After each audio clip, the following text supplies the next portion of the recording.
Good afternoon, speakers and participants. Thank you for joining with us here in room A, and also welcome to Andrew who joined with us virtually in the Zoom. Welcome to ICRS special panel as a part of the International Graduate Students and Scholars Conference in Indonesia with the main theme Ethics and Accountability in Politics, Sciences and Professions, which is organized by Graduate School, Universitas Gadjah Mada Yogyakarta, Indonesia, Indonesian Consortium for Religious Studies or ICRS, Global Ethics Institute for Indonesian Academic Partnership, and also Focolare Movement. Before I hand this forum to the chair of this session, Ibu Professor Fatimah Hussein, PhD, I would like to inform that the theme of this session is the impact of polarization mitigation on the promotion of social and environmental justice. We are very excited to listen to the speakers. First, Andrew O'Donoghue from Harvard University, and then Damar Juniarto from Universitas Pembangunan Negeri Veteran Jakarta, and Ihsan Ali Fauzi from Pusat Para Madinah. Now I would like to introduce the chair of this special panel, Professor Fatimah Hussein, PhD. She is a lecturer in Universitas Islam Negeri Sunan Kalijaga, Yogyakarta, and currently she is the Associate Director of ICRS. Professor Fatimah, the time is yours. Okay, thank you, Mbak Ida. Okay.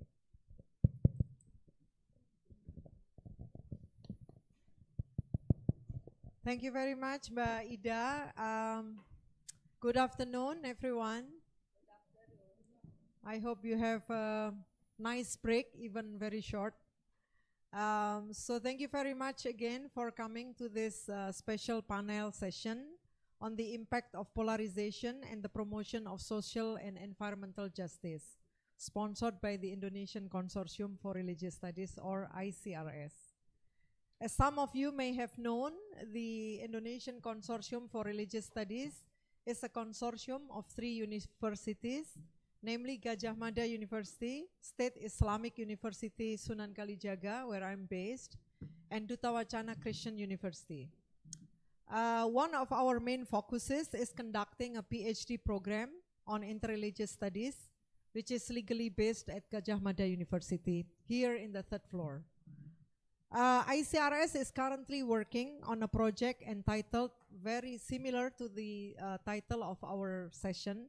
The title is The Impact of Religious Tolerance and Faith-Based Polarization on the Promotion of Social and Environmental Justice in Indonesia, which is part of Ford Foundation's global initiative on polarization.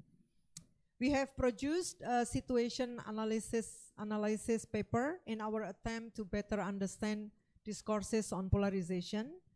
In addition, we have also held an experts meeting in July 2023 and conducted some scoping missions to different areas in Indonesia to gather ideas and build networks with various institutions working on similar issues.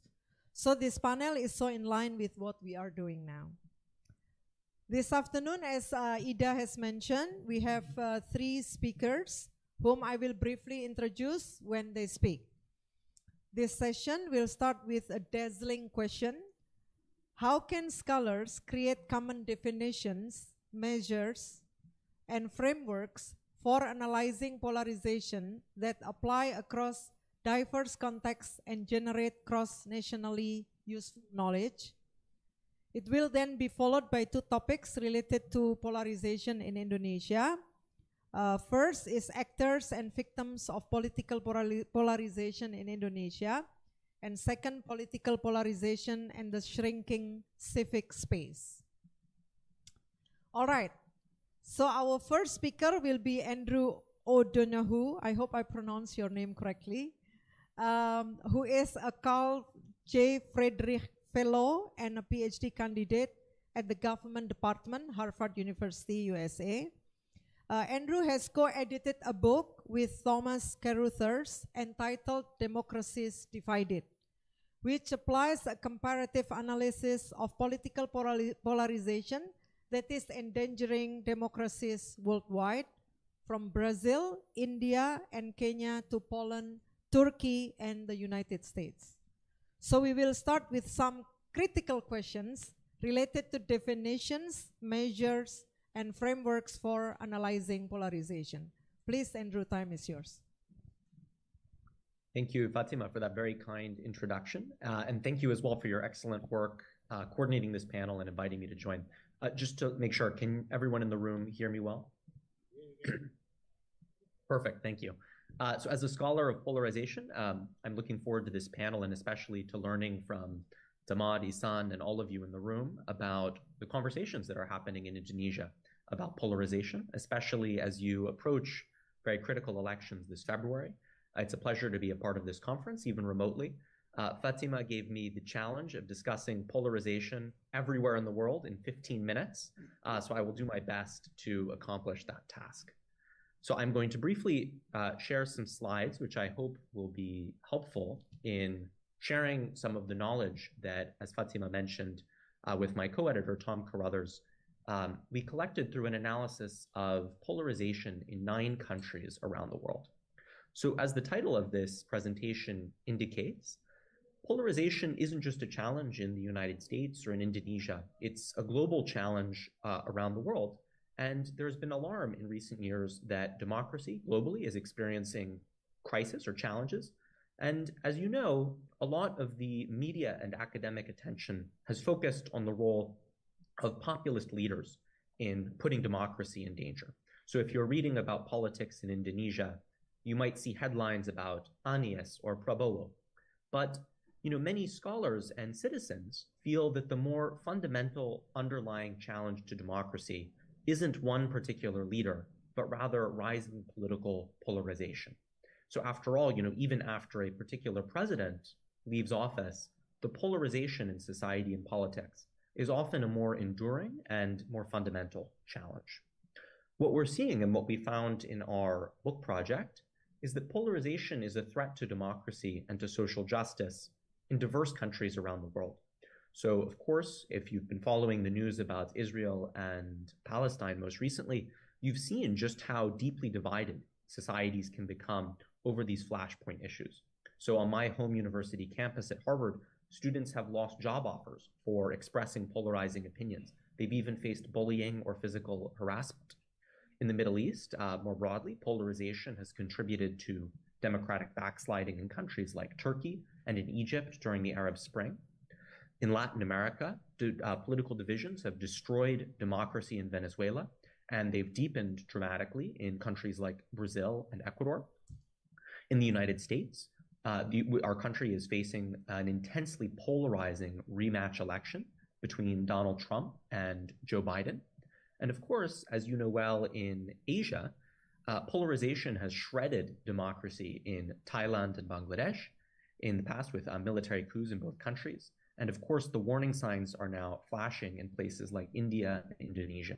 Indonesia wants a reputation for being one of the least polarized democracies in Asia, according to scholars like Slater. And now, of course, as the very subject of this panel indicates, many people in Indonesia are concerned that that is no longer the case.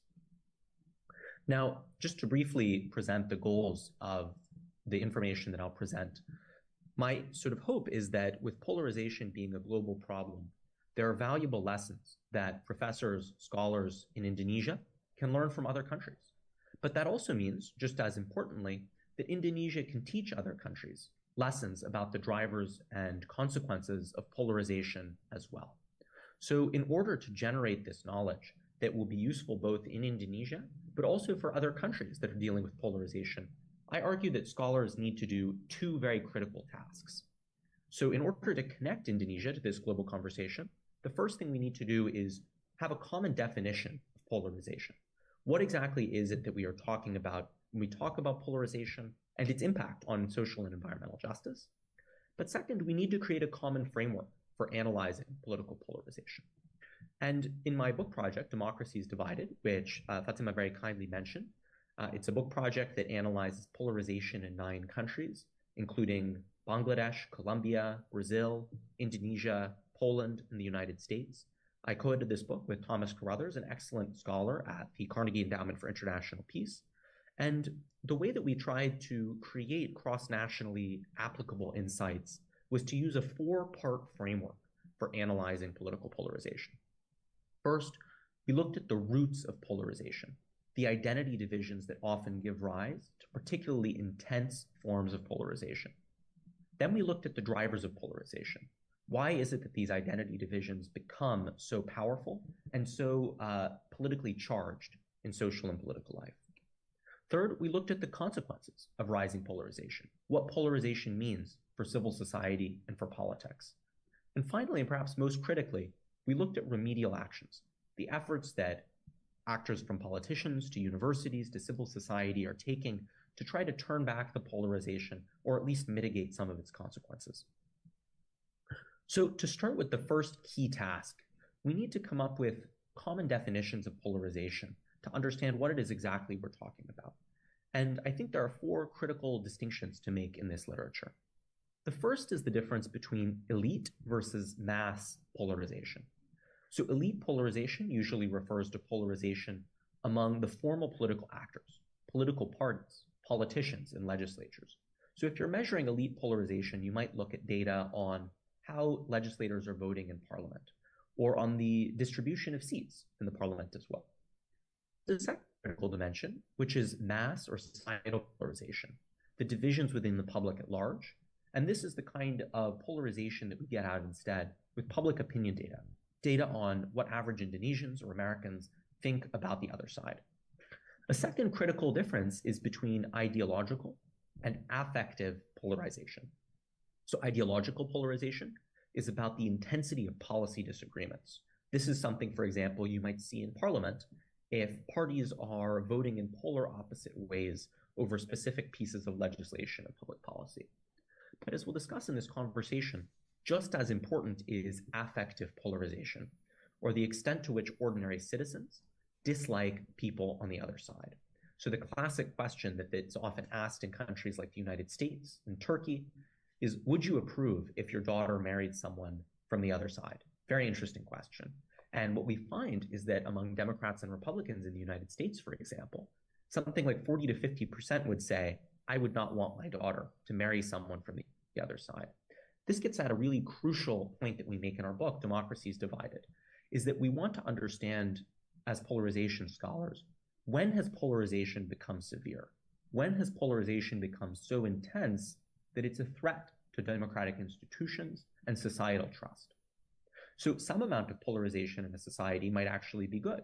You want parties to offer meaningfully different choices to citizens. You want citizens to feel like they have distinct options when they're voting. But polarization can become pernicious and severe. So two excellent scholars, Jennifer McCoy and Murat Somad, write that pernicious polarization is a process whereby the normal multiplicity of differences in a society increasingly align along a single dimension. Cross-cutting differences become reinforcing, and people increasingly perceive and describe politics in terms of us versus them. This is what my co-author, Tom Carruthers, and I sort of describe as severe polarization, which is when political divisions become a matter of social identity. What we mean by that is that in severely polarized countries, such as the United States or Turkey, it's not just a matter of disagreeing with policy ideas. Rather, people think, I'm fundamentally different from people like you, or often just, I hate people like you. So what are the roots of polarization, the kinds of identities that often become implicated in very deeply divided societies?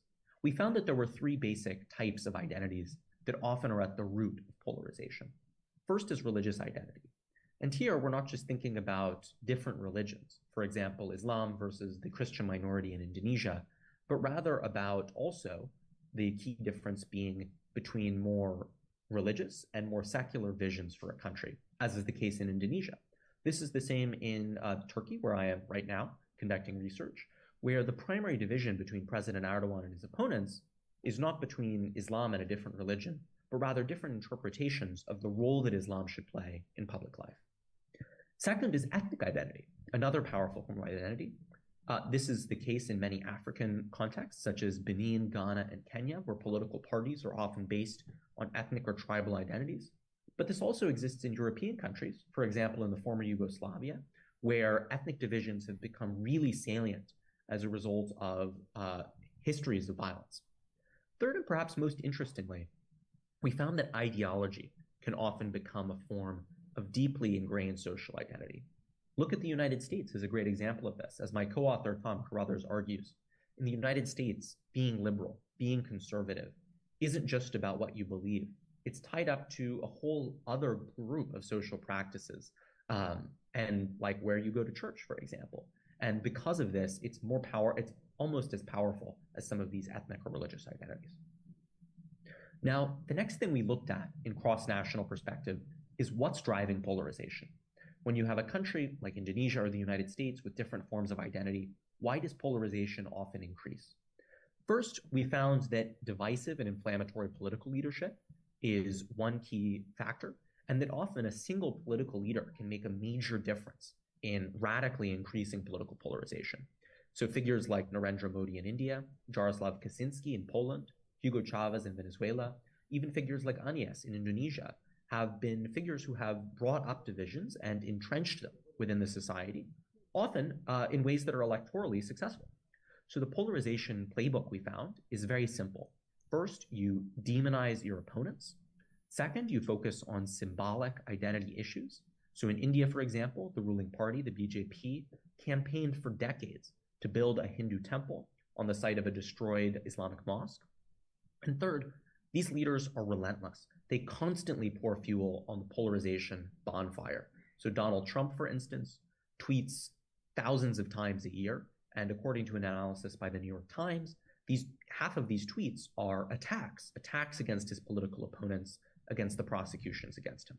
And I look forward to Damar's presentation, which I think will be much more detailed on the actors and the agents of polarization in countries like Indonesia. Second, as the example of Trump indicates, the technology-fueled disruption of the media landscape, and especially the rise of social media, has amplified the effect of these divisive figures. In fact, studies in the United States have shown that when you pay people to deactivate their Facebook, they become much less polarized. When you pay them to get off social media, they become much less divided. But it isn't just the leaders like Trump who are amplifying divisions. Opposition politicians often fan the flames of polarization by responding with anti-democratic and confrontational tactics. So in Venezuela, for example, during the first 5 years of the Hugo Chavez presidency, the opposition sought to remove him from office with a military coup and then through mass strikes, confrontational, extra-institutional strategies that only drove the polarization and made it much more intense. Now, other drivers of polarization struck us as counterintuitive. So for instance, you might think that societal change, urbanization, and economic growth would reduce polarization. In fact, we found in places like India that urbanization and the growth of the middle class have led to rising support for a Hindu nationalist party. And finally, our research shows that having strong institutional guardrails, like an independent judiciary, can play a very key role in mitigating polarization. By contrast, when these institutions are weak or they're politically biased, there's a lot of vulnerability to polarizing crises and to challenges to democracy. Now, I want to touch briefly on the consequences of polarization.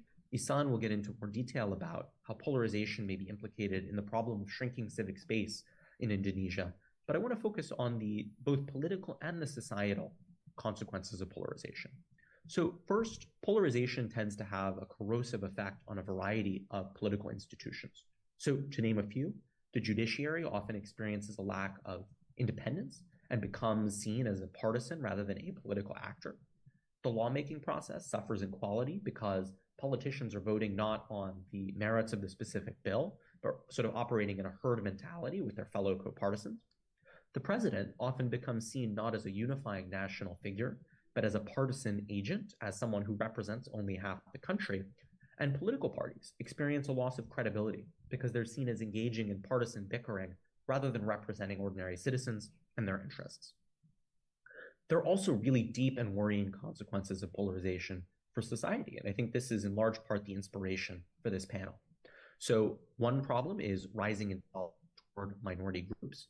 For instance, we saw this in Indonesia during the 2017 governor's race in Jakarta with the defeat of Ahok, a Chinese and Christian dual minority candidate. And what we see is that often these issues like intolerance toward minorities can rise extremely rapidly. There's also the problem of division of civil society. Actors in civil society are often pressured to pick a side, and it becomes harder to carve out a neutral and independent space for civil society organizations. As measured through affective polarization and public opinion surveys, there's often a loss of trust and social cohesion that's very damaging for the society. And I want to highlight that these consequences often contribute to a vicious cycle. For instance, if the judiciary becomes weakened or seen as politicized, then it becomes harder for the judiciary to constrain polarization and democratic erosion. And as I pointed out in the example of the election with Ahok in 2017, these consequences can emerge very quickly, often in the span of a few years, or even in the span of a single election campaign. So I'm sure you are all thinking by now, given how serious and infectious polarization can be, what are the solutions? What are some of the remedies? What can we do to defeat polarization and bring a country like Indonesia or the United States together? Unfortunately, our answer to this question is pretty sobering. We find that once a society becomes deeply divided, it's very difficult to heal. And that's because polarization often becomes self-perpetuating. It takes on a logic or a life of its own. A polarizing action often leads to a polarizing reaction and creates a spiral of anger and division and resentment over past wrongs. Furthermore, while the consequences of polarization are really negative, for example, for society, often these negative consequences do not lead to a response because politicians who play the most significant role in exacerbating polarization often benefit electorally from the polarization, and they bear little of the cost. So the politicians often have an incentive to perpetuate polarization, even if it's societally damaging. But despite these challenges, our research shows that a wide range of actors have tried very inventive ways of addressing the problem, and sometimes they achieve encouraging results. So one example of this is institutional reform, like changing the electoral rules or decentralizing political power. Kenya is a great example. So after election violence that killed more than 1,000 people in Kenya in 2007, the country adopted a new constitution that strengthened the independence of the judiciary and gave decentralized power by giving local officials greater autonomy from the central government. In the United States, these reforms haven't occurred through national constitutional change, but they have occurred in important ways at the local level. For example, the state of Maine passed legislation in 2016 to enact new voting rules called ranked choice voting, which is a system that favors more centrist candidates. A second type of anti-polarizing action is conciliatory political leadership, which can help de-escalate political divides. So for example, I'm currently speaking to you from Istanbul, Turkey, and the mayor of Istanbul ran on a campaign of radical love that tried to consciously bridge polarizing divides and escape the negative campaign rhetoric that the government was leveling at him. A third type of depolarizing action is local research, study, and civic activism. Efforts by civic organizations to bring people together across polarizing divides, but also to understand the extent of polarization through research and study. And I would say that is exactly what all of you in this room, or all of us in this room, are doing right now. And that this is an important area for understanding polarization at the local and crafting local solutions to help insulate communities from the polarizing effects of national politics. So with that, I'll say thank you to Fatima and to our fellow panelists. I look forward to learning from all of you about the case of polarization in Indonesia. Thank you very much.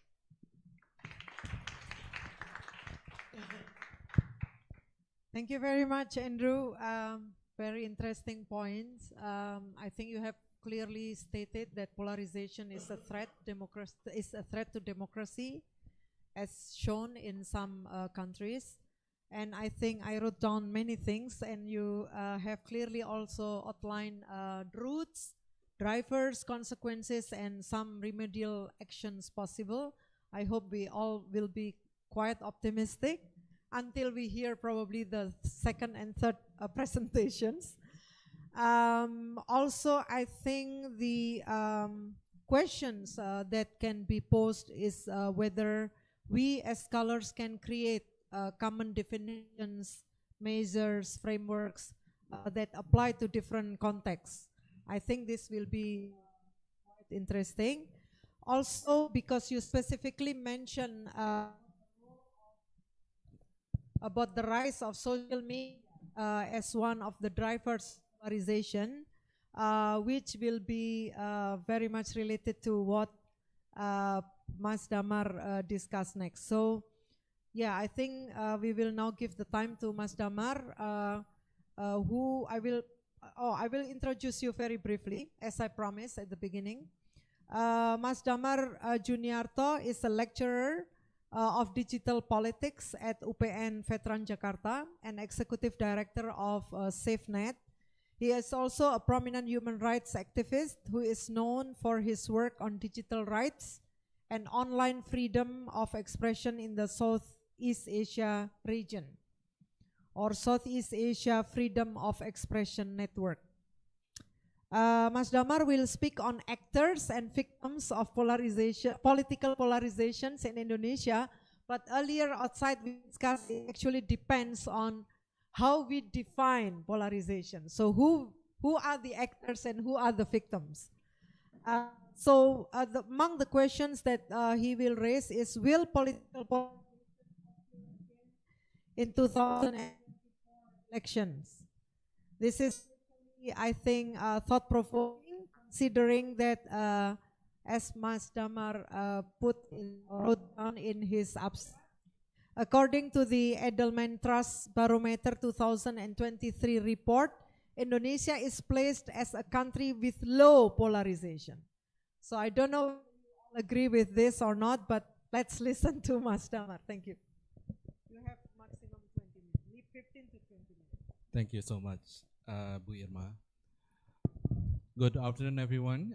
My name is Damar. So I will, first of all, would like to say thank you for the invitation from ICRS and also UGM for inviting me here. I will find myself feeling awkward. Yeah, this is not my comfort zone arena where I used to speak mostly between CSOs and also activists who deal with the political polarization instead of academics. But I will try my best, and I will start my presentation. According to me, it is hard to talk about the state of political polarization in Indonesia, especially when it related to the major questions, whether the political polarization in the upcoming 2024 election will happen or not. There are two main reasons that I will propose. First of all, please, there is an intellectual debate regarding whether or not political polarization exists in Indonesia, and then this debate is still ongoing. To this day, there are various views between those who think political polarization in Indonesia is a threat to democracy. We can read the article from Fossati, Noviadi, and also Soderberg and Muhtadi. No, the last one that I will quote more. And those who say that what happened so far is not polarization. Next, please. So the next academic who say that what happened so far in Indonesia is not polarization, but rather an atmosphere that made up by a handful of online elites, which is then exploited by politicians. Ross Stepsel mentioned this on his writing. Some even more argue that this polarization is just a myth and merely a political instrument instead of a real one, a real problems. So Soderberg and Muhtadi in Resentment and Polarization in Indonesia find relationship of varying strength between hate and political preferences. And by analyzing the source of hate, they found evidence that different hates can spread through different channels. Anti-Chinese hate is strongly associated with social media use. Hate against religion is linked to membership in a particular organization. Hate against the religions is linked by living in an area that is not accept decentralization reform, and hatred toward Javanese ethnic is happening due to the old political experience of the Javanese Outer Java conflict. So the link between political affiliation and hatred suggests that polarization will persist as long as politicians tap into real and underlying hatred. So this is probably, I understand why Andrew believed this, and also I am part of the person who believe that political polarization is a threat to democracy. But let's dig more on the Rostapsal arguments. He argued that so the social media discourse make Indonesia people feel that the polarization is potentially greater than the actual reality, and then the politician actually encourage this perception. In his view, during 2017 regional election in Jakarta,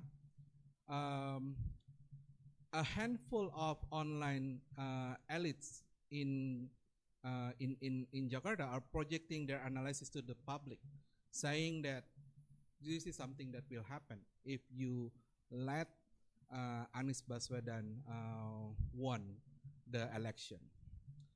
The social media creates an atmosphere of artificial polarization, which is provide into an excuse for the politician to avoid serious contestation in order to avoid adding the polarization into the.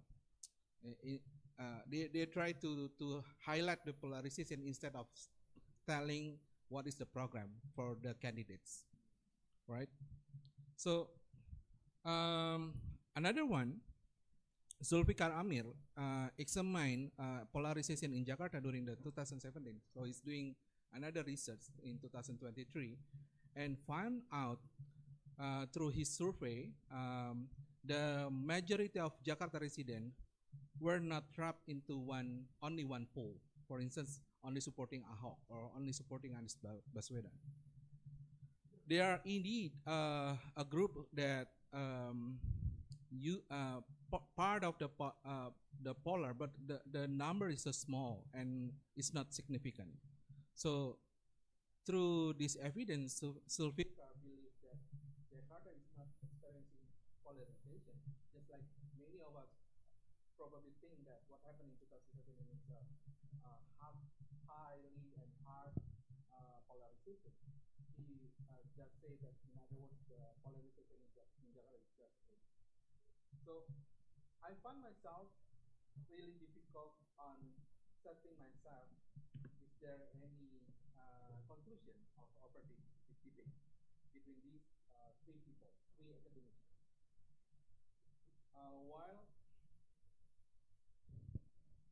While if we look for another source, for instance, from the media is also producing the narration of polarization. For instance, there is a survey from Compass in 2020, right after the 2019 election, saying that the findings said that 79.1% believes that the division due to the difference of political choices will damage the democratic climate in this country, and 36.3% of survey respondents think that the polarization is increasingly sharp or heated because of the existence of the people who consciously worsen the situation through the social media, and those people are buzzers and also influencers. So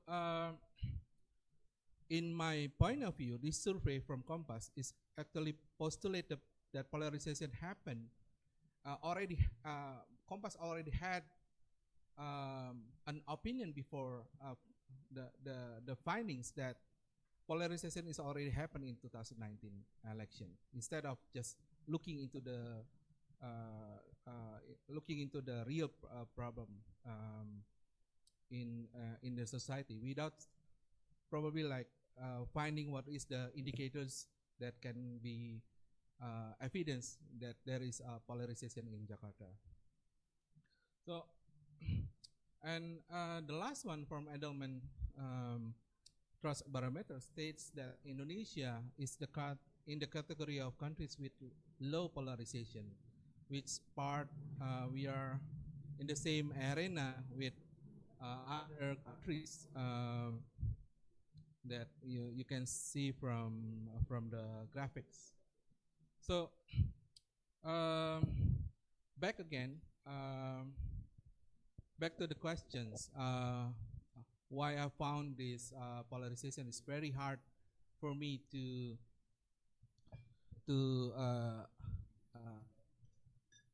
share to you what is the current status of the polarization in Indonesia, just because of this intellectual debate is still coming, and there is a lot of conversation. The second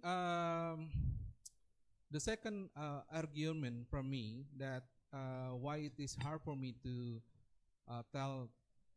telling to you, everyone here, that the polarization will happen in 2024, because the political power map depicting in the upcoming 2024 presidential candidate does not reflect the polls that can cause polarization. Next, please. So we learned from the previous election, the polarization come into our conversation starting after the 2014 election. And we know that although partisan identity was still low, but the compatibility between party and voters' ideology was quietly high, at least on one issue, religion. So between Prabowo and Jokowi in 2014 and later on follow in 2019, the main issue that people highlight about polarization is only about the differences in religion. For instance, in 2014, Prabowo, as son-in-law of Suharto, ran a campaign, a populist campaign that spread conspiracy theory that Jokowi was secretly a Christian and controlled by a group of Chinese tycoon, right? And then when Prabowo lost, the rumors still continues, and we keep on meet the same narration in 2019, 5 years later, but they tweak a bit that Jokowi, the Christian, was Christian and controlled by the group of Chinese tycoon, will do an election fraud. But then, later on, we know that Prabowo joined the government under Jokowi, and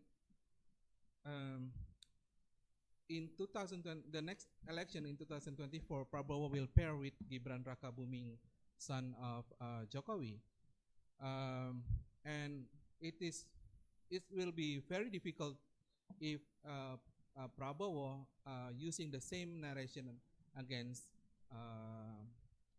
using the same narration towards the opponent. Now we know that there is 3 candidates, Ganjar Pranowo pairing with Mahfud MD, Anies Baswedan with Muhaimin Iskandar, and Prabowo with Gibran Rakabuming. So Anies Baswedan was supported by the hardline Islamic group, but pairing up with Muhaimin, who's coming out from the Nahdlatul Ulama group, while Ganjar Pranowo and Mahfud Mahfud MD is a combination of national groups and also Muslim intellectuals, and also from Nahdlatul Ulama.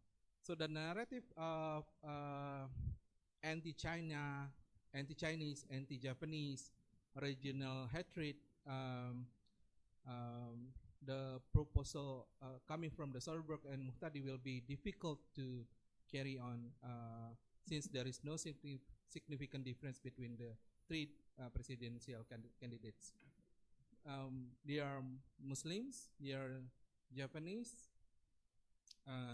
but at the same time they are not Chinese, and they are coming from different regional. So it's problematic to find the state of polarization. Now come to the next part about the polarization in social media. So the use of social media as a campaign medium is not something new. We already know that. Next, please. If we track down the use of social media in election, then we can track that from 2012. In regional Jakarta election, they started to use the social media as a campaign medium, and then follow with the next election in 2014. We found three hashtags that being used during the election. You can read from the slides. And then we found a very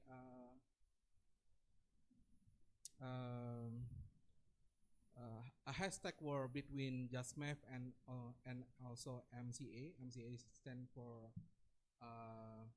Muslim Cyber Army.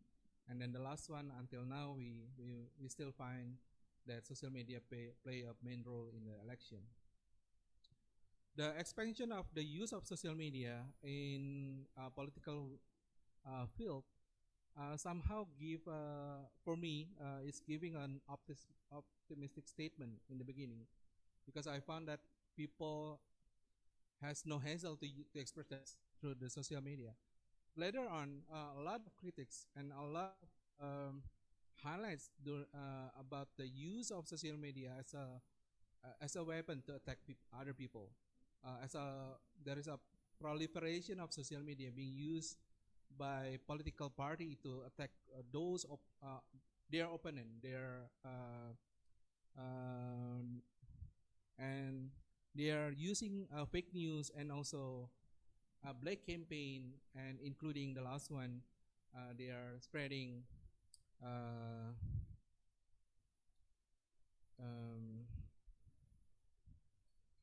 yeah, still have time here. Okay. So in the context of election,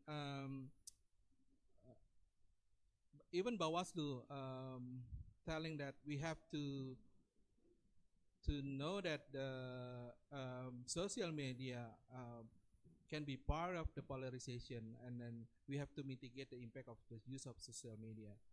And what is specific that we want to avoid it, according to Marlena Lim, because social media, a part of being encouraging freedom of expression, also encourage the freedom to hate, where individuals exercise their right to voice their opinions while actively silence others. And I will give you some example of how this happened during the election. In the context of 2017, where I began to monitor the use of social media to attack other people. Next, please. I found out that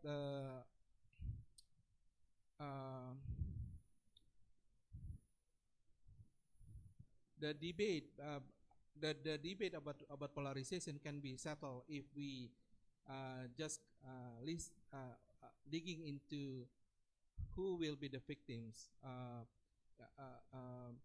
The debate will be stopped because we found out that if it is just a matter of arguing in social media, just like Rostabsel saying, why do victims of digital violence appear during the election? If there is victims, there must be a perpetrators of violence. So the next one, I will talk about the actors. If we follow Malan's Polik, he said that the main perpetrators of the decline of the decline of democracy will be the autocrats. The autocrats here, the aspiring autocrats who will use the overthrowing the democracy if they are not given the opportunity by a divided society. So does it mean that the actors of political polarization in 2014 and 2019 election was Joko Widodo? I'm not sure. For me, it is easier to find violence actors of digital space during election. And next, please.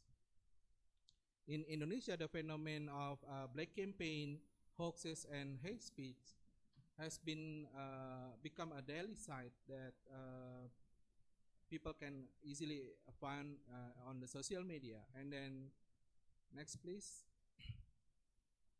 This is one of the example of actors of the one who spreading hoaxes, hate speech, and black campaign.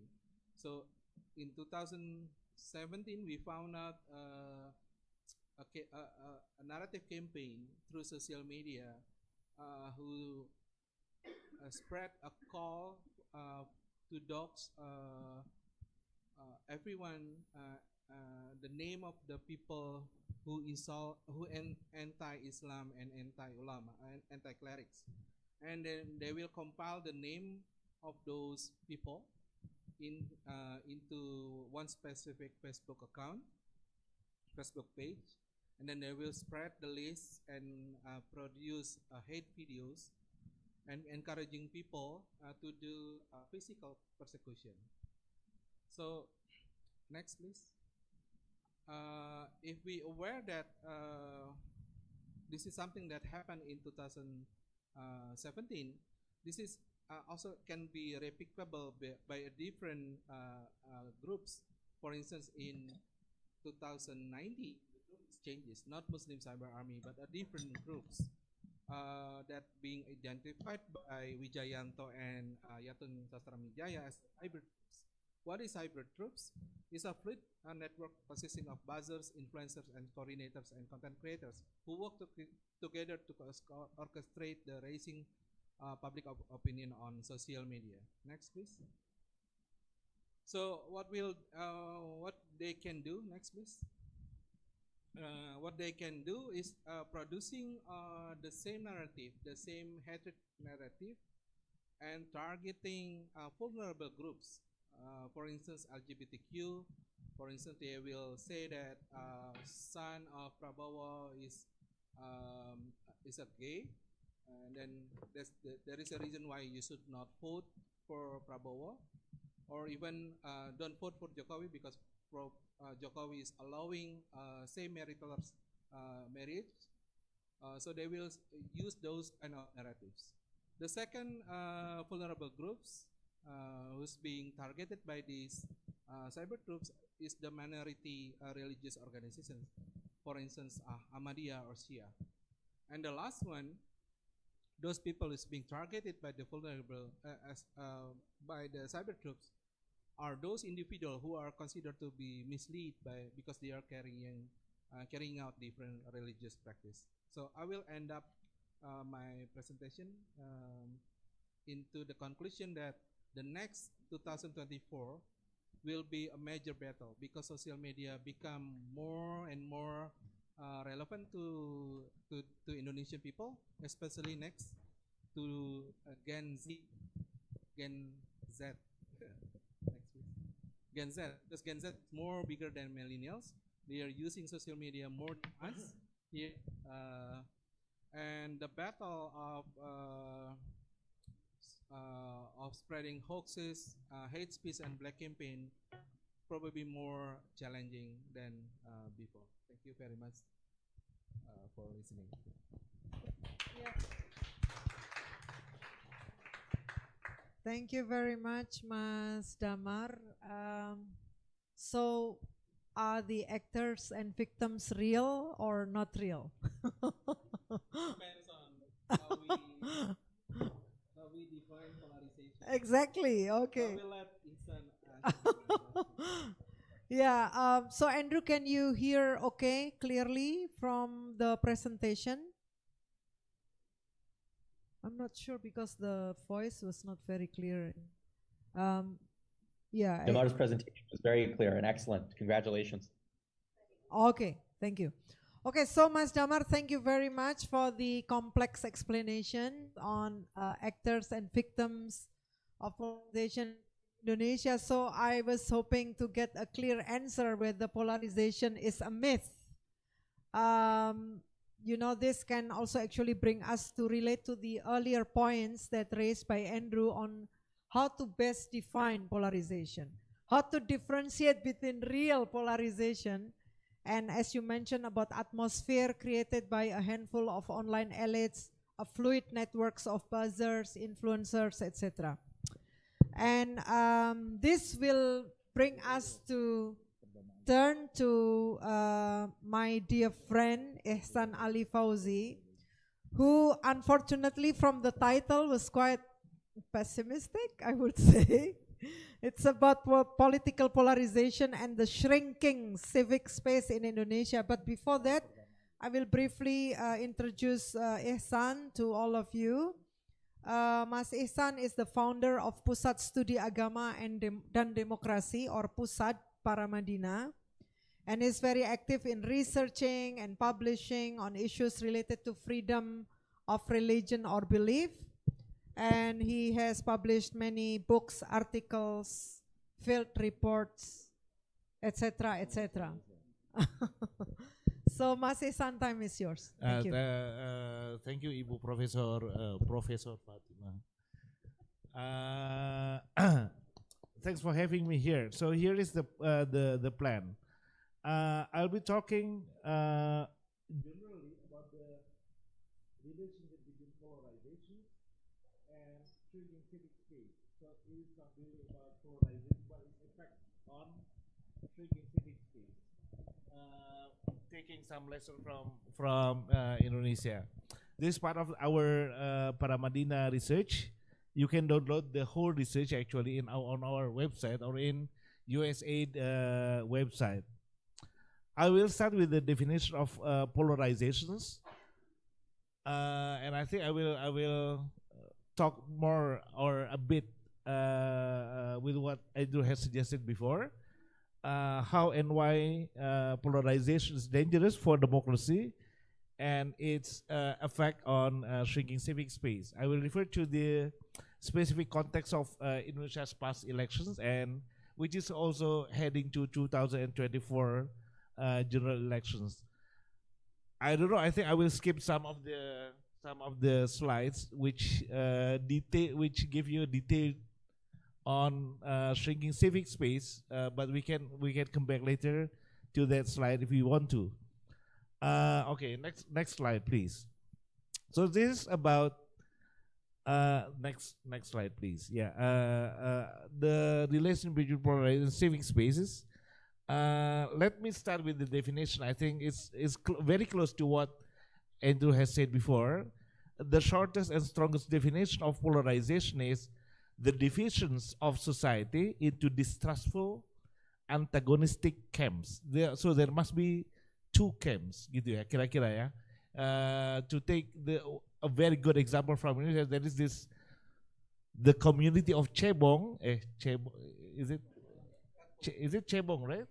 Cebong, and the other one is Kampret. So they came from the varieties of religions and ethnicity, but when it comes to this certain thing, they need to be in one group or on the other group. Okay, this is where so polarization is moving more forward from heterogeneity into bipolar two camp, which is antagonistic.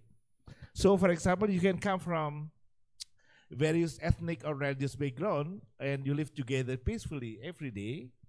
But at the end of the day, particularly during elections, you have to make the decision whether you stand with me or stand with Fatima, for example.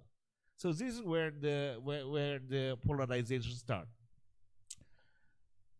So from the research that have been published so far, I think polarization is not similar, not synonymous with fractionalizations.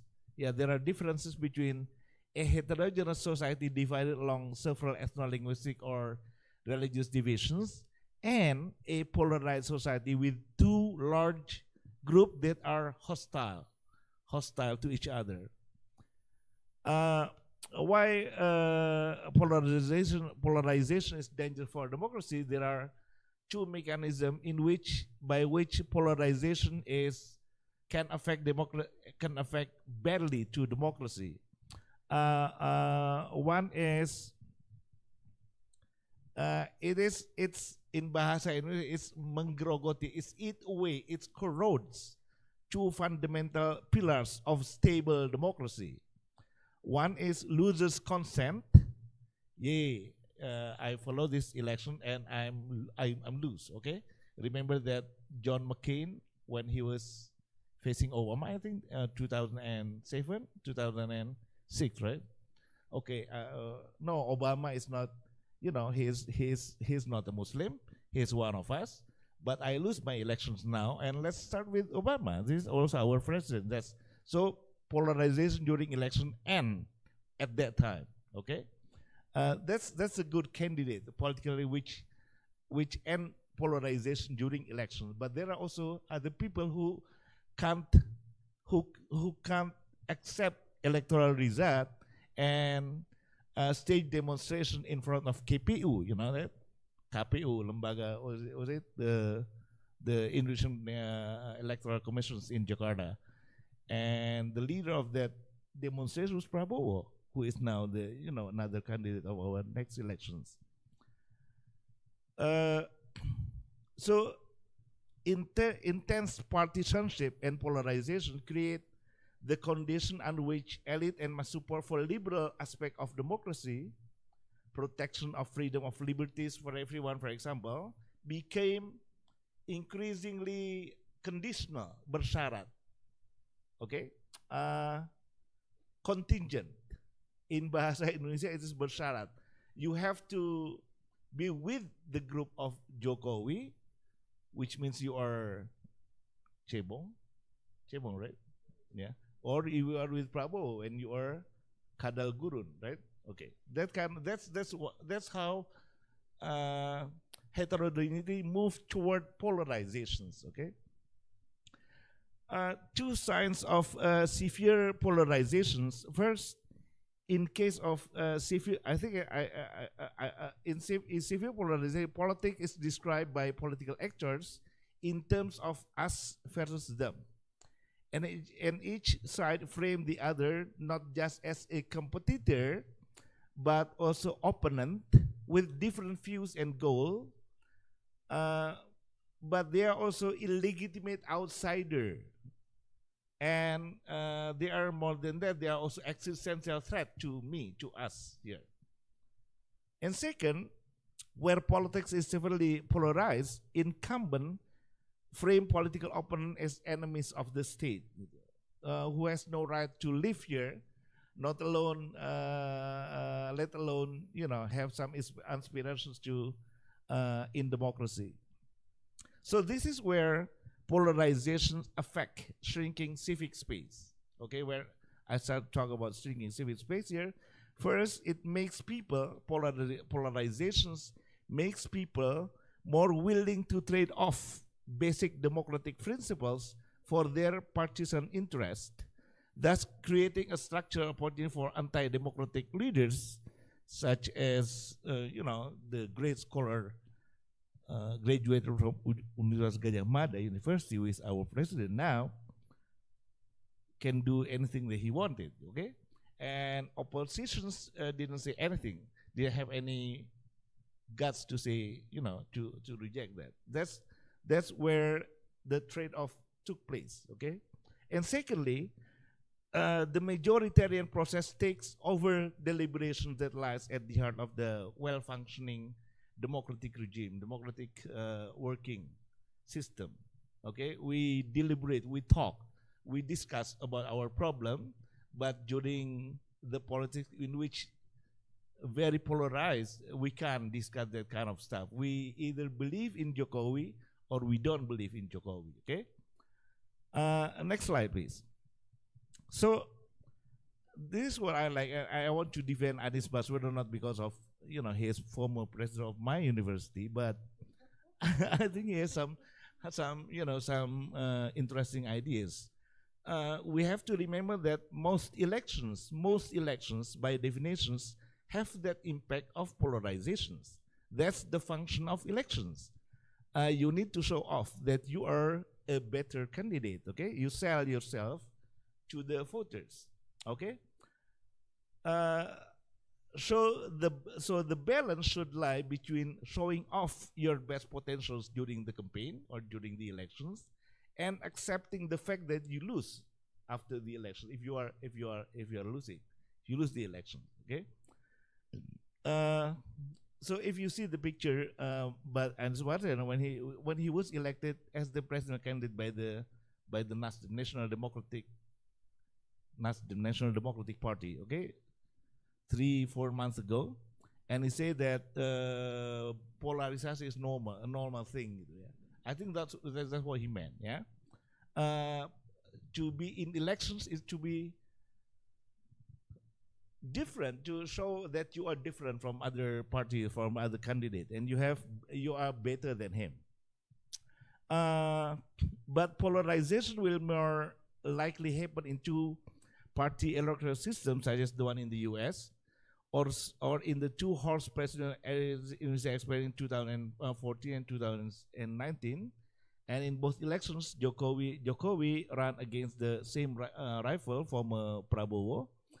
But polarization became more pronounced in the last election, in the later election. So I think maybe the question is not whether polarization is happening in Indonesia, but is the last elections is more polarized than it was before, or even were two last elections in Indonesia under Jokowi were more polarized than, let's say, president election before Jokowi, when there were parties involved. Okay, that's maybe more appropriate question to ask, not whether polarization itself is happening or not happening in the country.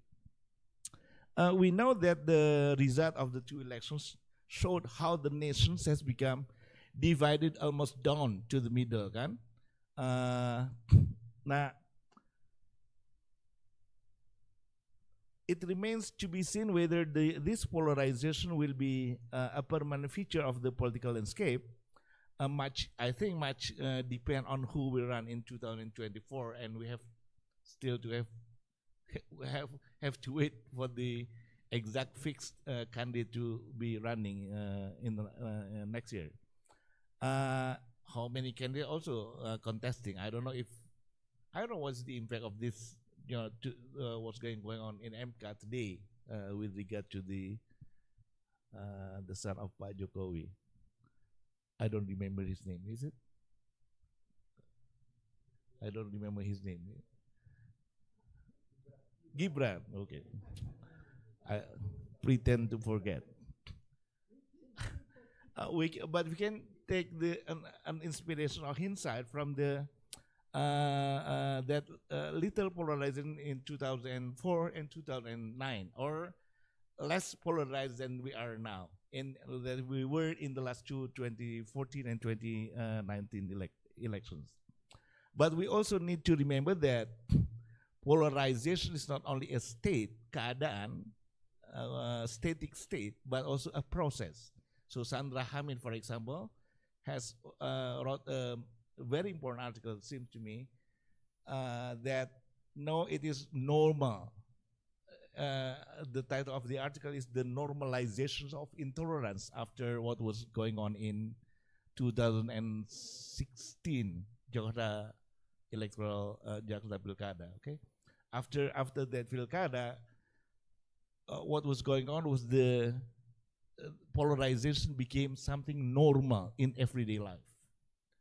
So that's maybe the effect of polarization will be felt strongest when it is during the election. But after that, it's still, you know, it lasts still. Next slide, please.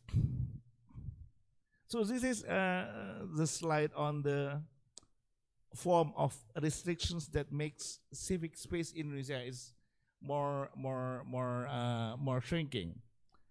I don't know if I have enough time. It's only is it only 5 minutes? Okay, let me check. Let me continue to another slide, please. This is about shrinking civic space, but this one is about law enforcement. The idea is that it suggests that also readily available, the government used the rules regarding the restriction of civil liberties only inconsistently and selectively. Tebang pilih in bahasa Indonesia. Next slide, please. This slide is more important, I think. This is about the degree to which the restrictions impact civil society activists. The general rule, I think, is the lower a person's social standing in the public eye and the more limited the person's network, orang biasa, someone like me, no lah, aku lecture di one university at someone with no network, for example, the higher the person's risk of being subject to restrictive or criminalizations measures. But two other fears are important to note. First, concern about being criminalized for their personal opinions. They self-censor their opinion or stop voicing an opinion on public affairs altogether. This is based on our interviews with civil society activists during our research. And secondly, escalating political polarizations in Indonesia in the last 5 years has split CSO activists along their support for either Islamist or pluralist ideological inclination. The Islamist one is associated to Prabowo, and the other one is to Jokowi. Next slide, please. Polarization, the use of social media. I think Pak Damar has made some strong point on this. But shortly in our last election, both Pak Jokowi and Pak Prabowo's camp used social media effectively with their supporters weaponizing fake news to make the. But the interesting thing is a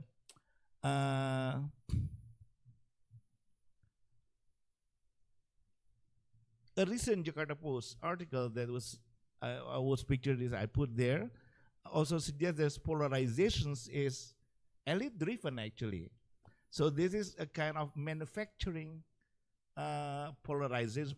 Polarization is the business of the elite group, and they are the most important key players in any kind of polarization because they took the most benefit out of the polarizations. Next, please. I want to skip this one, but this is actually a very important study by two scholars from, I believe, Thailand and Vietnam on how the government in Southeast Asia use, fake news as the reason for their making, for their restricting, for their restriction of freedom of religion, for freedom of expression, particularly the online one. So they are those people who say that there is this fake news. We want to tackle this fake news, but they are actually who are doing fake news and spread it out, and they want to make claim from that. But they are actually the one who is doing that. And we discussed this article last year, I think, with Pak Zainal and Pak Damar in the room. And we thought that same conclusion actually. This is also what was going on in Indonesia, where the government also, take fake news as the as the pretext to further regulate our freedom of expressions. Next slide, please. So this is the hardest one actually, and I will share Andrew why is it so difficult. But I would like to say one of the recommendations that we made in our study. I think it is time now for core civil society activists to visit their agendas and refocus their activism on defending democracy at all costs. They need to be aware that the partisan and unprincipled support they provide for the regime's arbitrary repressions against groups they dislike could also harm them in the future. So this is about the principled actions against or pro government policy. Thank you, Bu Inwa. Okay, terima kasih banyak. Thank you very much. I was still trying to look at the last slides and was hoping for some more positive vibes. But I think maybe we can come back to that point later. Okay, I'm not going to make further conclusion because we run out of time. Maybe towards the end of the session I will just say a few words. But now let's start with questions. If you have questions or response to any of the speakers, you can, maybe if you have a specific question, you can also address to whom your question is directed.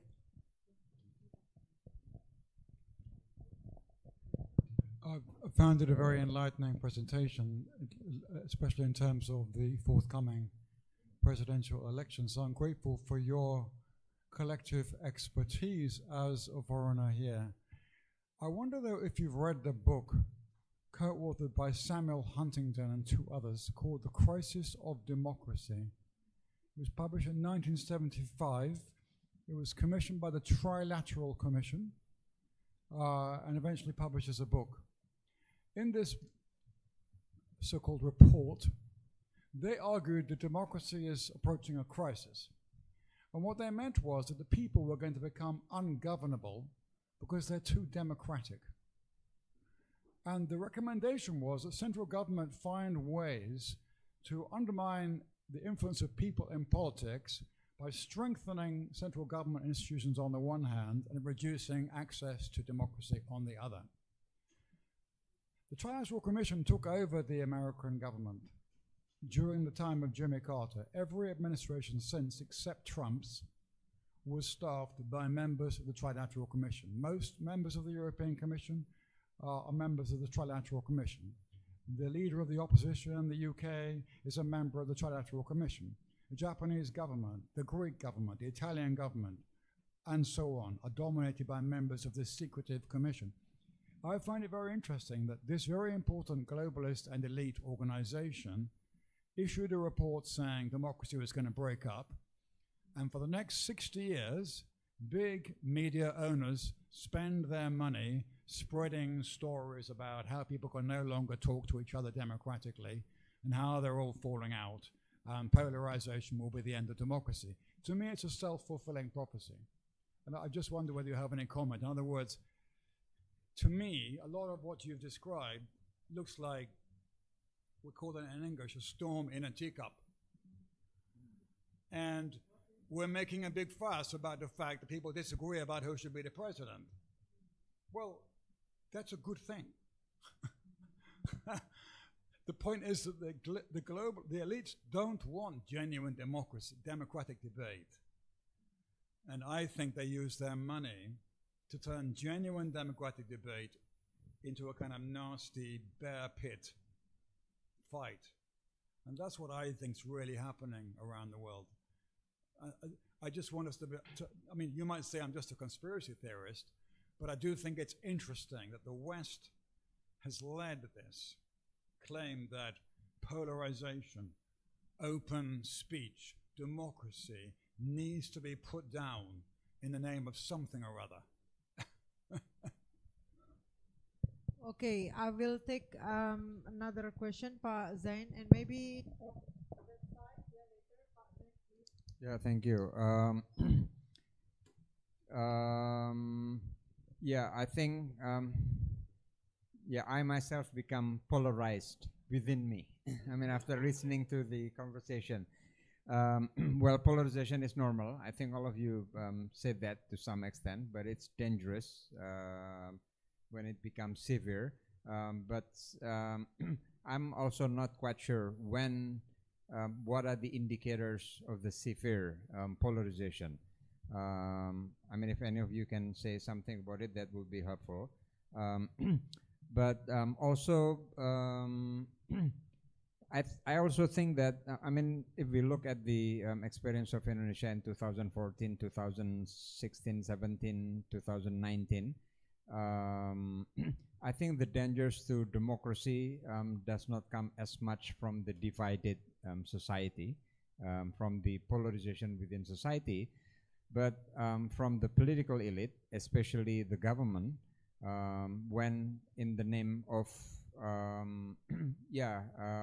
probably in the name of overcoming or combating polarization, then they they take repressive actions. I think very clear during the time of Jokowi in 2017. I mean, responding to what happened in 2016, 2017, he signed the law which make it easy to disband organizations. So, but what about, I mean, so is it really an elite problem, polarization? To what extent is it a societal problem? So I want to get a better sense of it. And then secondly, much of the discussion, I think, in this room refers to elections during election times. I think it's clear why election, because you can see polarization very much. But election happens in Indonesia 5 times, I mean, once in 5 years. So what happens in 4 years between elections? How bad is polarization? And referring to ICRS research on the impact of polarization on social justice, I was also wondering whether, well, any of the speakers can respond to that. To what extent does it affect the effort to achieve social justice? Thank you. Thank you very much. Are there any other person? Huh? Yeah. Sebentar sebelum, maybe from Ibu. Okay, Mas, yeah, please. And then we will try to respond, after here. Yeah, thank you for the opportunity. I am interested to ask to Mr. Andrew and Andrew. My question is, how do we bring back the justice to environmental justice to the issue of democracy? Because in my point of view, in my experience in East Indonesia, like the politic of polarization always impact to the separation of the people and the nature. Like in my some scholars argue that like the actor like to use the polarization to take the natural resources and other issue related to that. So how can we bring the issue of environment to the democracy? So maybe because the polarization not always impact to the political choices, but I think that separation of the land and the people, like in Komodo Island now, or in many places in my hometown, it is, it's a reality that people forget to like the relation. So maybe the human relation to democracy is important, but how do they perceive or they treat the land is important too in democracy. I think, like, thank you. Okay, who would like to respond first? Andrew, you would like to respond first? There is a specific question. I'd be delighted, and thank you very much for that thoughtful question about the environment. I think that your question highlights two very interesting features about how polarization interacts with environmental justice. The first is that often elite actors have an incentive to use polarization to create divisions over relationships with the environment. So the United States is an excellent example of this, that oil companies and other actors have fueled doubt about whether climate change is a real issue. They've supported political candidates who are opposed to environmental justice. And so I think this is a really important area, that polarization is often an obstacle to democratic justice, and that the environment can be implicated in these debates, and divisions or polarization over what is environmental justice can often be a very powerful barrier to protecting the environment and to building a more effective relationship with nature. The other comment I would make is that often issues of environmental justice can be depolarizing precisely for this reason. So for example, in Turkey, here even supporters of the President Erdogan, have protested against government efforts to destroy natural projects, for example, to build ports or mines. In various countries, we've seen that environmental justice can be a cause that is unifying across a partisan divide. So I think this question of how do we bring environmental justice into the issue of democracy is essential, because I think that often sort of the kinds of long-term challenges that environmental justice presents require a certain form of democratic innovation, that in order to achieve effective decarbonization, we need greater democracy, greater accountability to local communities that want to protect their environment. Just to briefly respond as well to the first and second questions as well, the first comment made the point that elites don't want genuine democracy. And I think this is an interesting question. How do we restore genuine democratic debate to ensure that it's not dominated by elite interests or organizations? And I think that the experience of the United States shows as well that polarization can be a very powerful tool for elites that want to shut down debate within their political parties. So right now in the United States, most Americans do not want another matchup between President Biden and former President Trump. But these political leaders are able to say, you need to stick with me. We can't take a chance on a different candidate because otherwise the other side will win. And it would just be too terrible if Donald Trump won the election or Joe Biden won the election. So I think that often sort of overcoming polarization is crucial to give citizens greater choice, because otherwise people end up locked in a partisan camp, and they often have very little choice within their partisan camp because the leaders are able to use polarization to shut down debate within their own side. To the second comment, which I thought was very interesting, made the point that the danger of polarization often comes not from society, but from the elite. And I would say, thinking about polarization in global perspective, what we learned is that often whether polarization is an elite or a mass problem varies from country to country. So in Venezuela, for example, polarization clearly came from the elite, from a leader like Hugo Chavez. Indonesia might be another case, as Damar and Issam were mentioning, where buzzers, influencers, and elites are driving the polarization in a very clear way. But in the United States, polarization has very deep societal roots. It wasn't a leader like Trump who specifically drove the polarization, but rather a period of starting in the 1960s where grassroots social movements took over the political parties. So it's interesting, I think, your comment highlights that in a case like Indonesia, polarization may come from the elite. In other countries like the United States, polarization may have very deep societal roots. Thank you for these very thoughtful questions. All right, thank you very much. Mas Ihsan or Mas Damar? Yeah. I think after listening to the everyone here and also Andrew, I think we have the answer. What happened in Indonesia, and I believe the actor of polarization is most are elites instead of just regular people, and this elite from a political party and also the elites in the government using polarization as a way to smoothen their agenda, the political agenda. And they're using buzzers and also influencers or some even cyber troops to operate divide the society into two poles. And I think when we talk about a victim of polarization, then if the elite and also political party is part of the doing the polarization, then every one of us is actually the victims of polarization, right? Because we are trapped in the polarization, and then we have to decide which side that we have to choose, because we like Jokowi because of he represents a good governance figure, and probably will protect the keberagaman. What is keberagaman? Diversity, right? That's the narrative.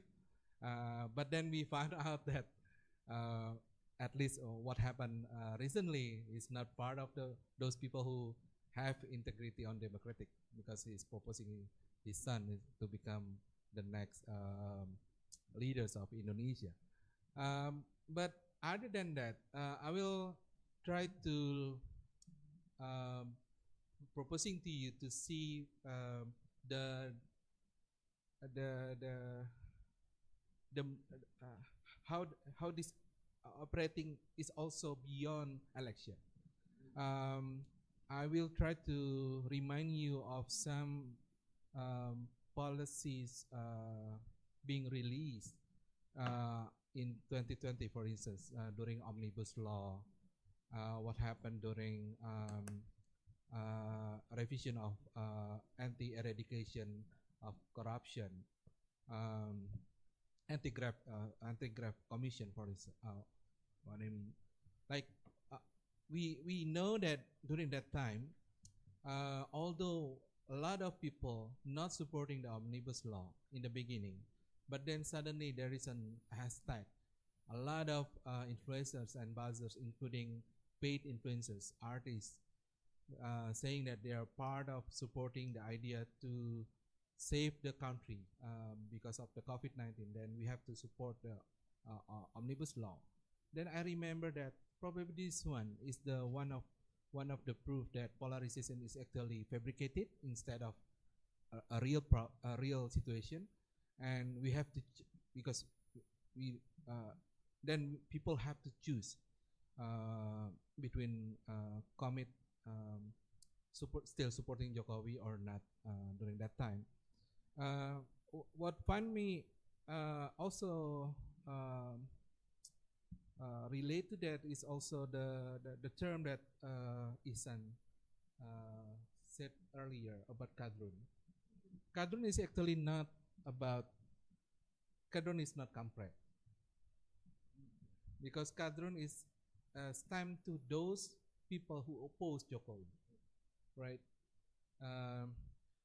And that's a funny thing, because I'm supporting Jokowi for 2 terms, and just because I'm helping others, activists who suffer for digital repression, then they stamp me as kadrun as well. So I found out that it's also an example that this polarization is coming from elite, coming from specific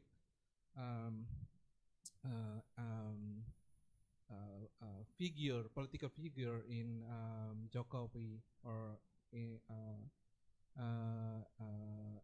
palace, and stamped to offer those who's not in the same political agenda as the others. So probably that will answer your confusedness. Thank you.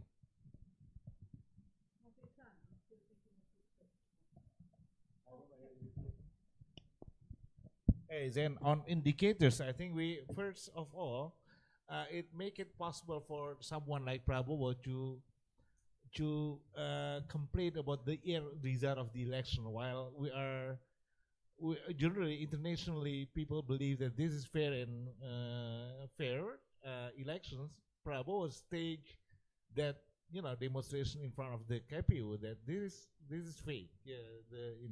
So it's open the possibility, because of the polarizations, for those people who are contesting in the election to call for the doubt on the result of the elections. So it corrode their belief in the norms of democracy, which is, you know, kalau udah kalah ya, you have to, you know, you accept it, okay? Because of that reason, because of the civil polarization, Prabowo make it possible to ask people to doubt the result of the elections. That's the first one. The second one,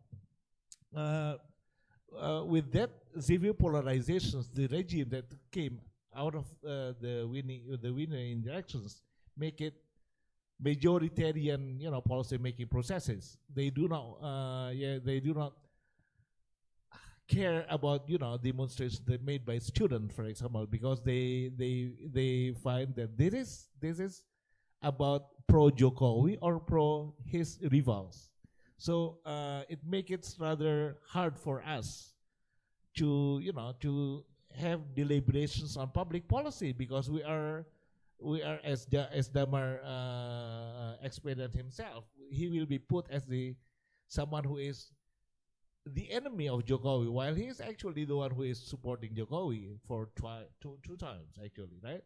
So this polarization make it possible for political elite like Jokowi to criminalize his opponent with the pretext that he is, you know, he is spreading fake news. He is supporting not Al Qaeda, but was it Kampret, the HTI and others. You know, while Damar is a Christian, says he's pro Jokowi actually, right?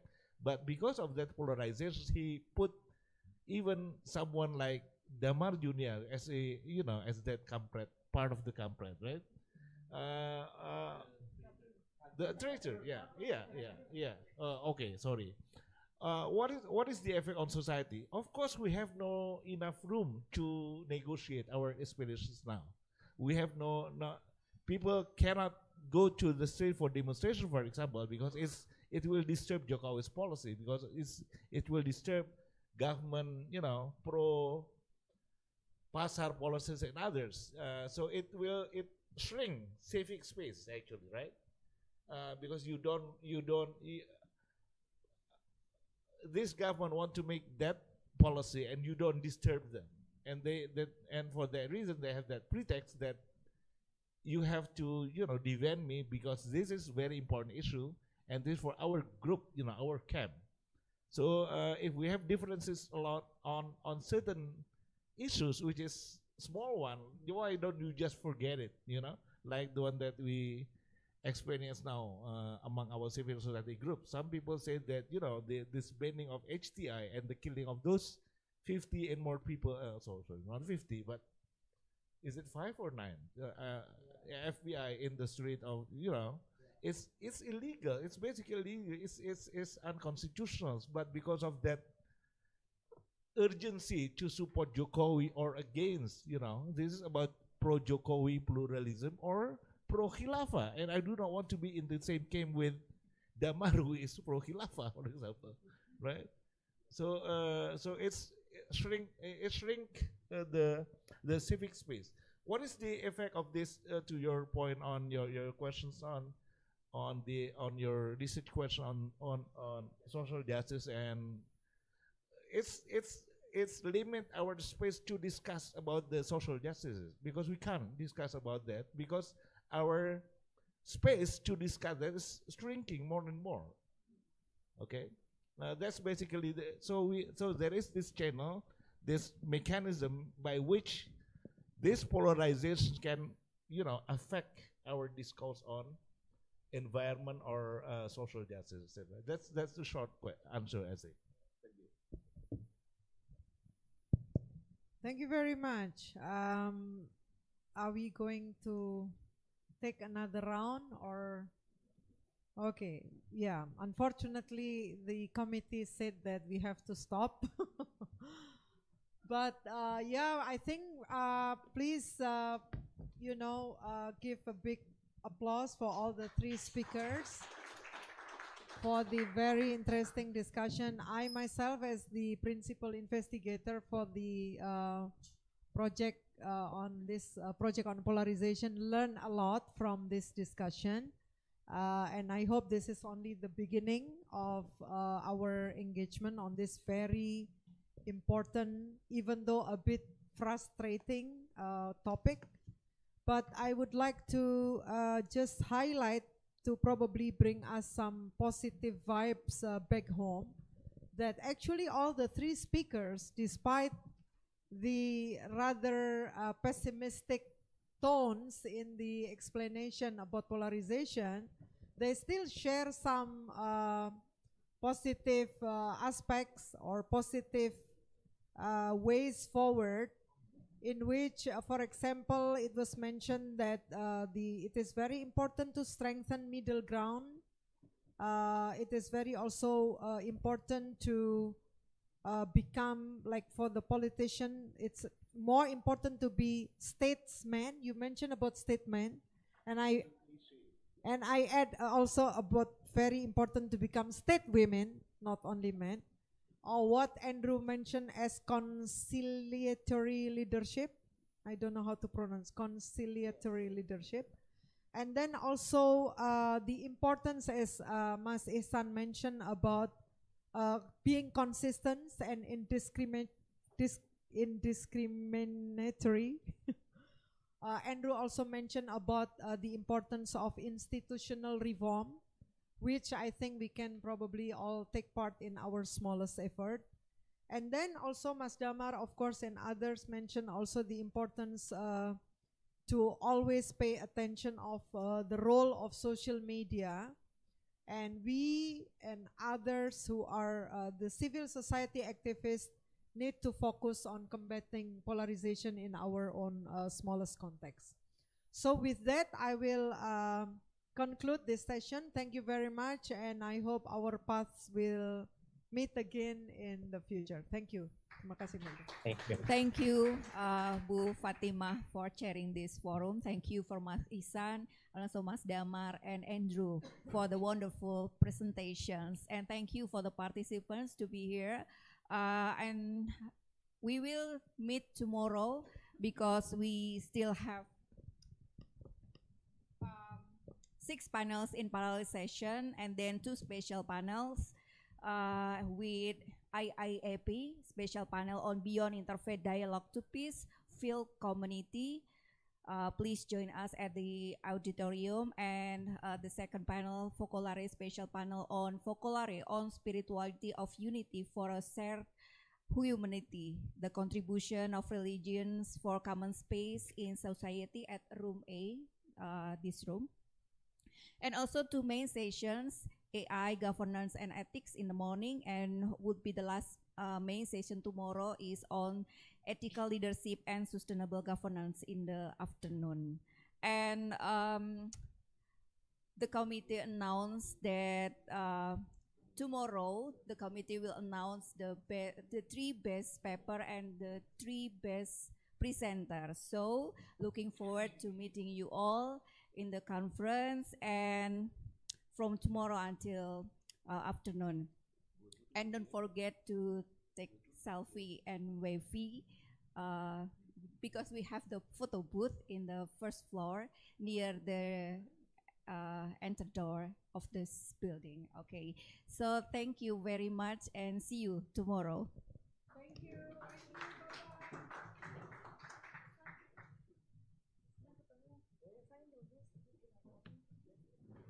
Oh, yeah.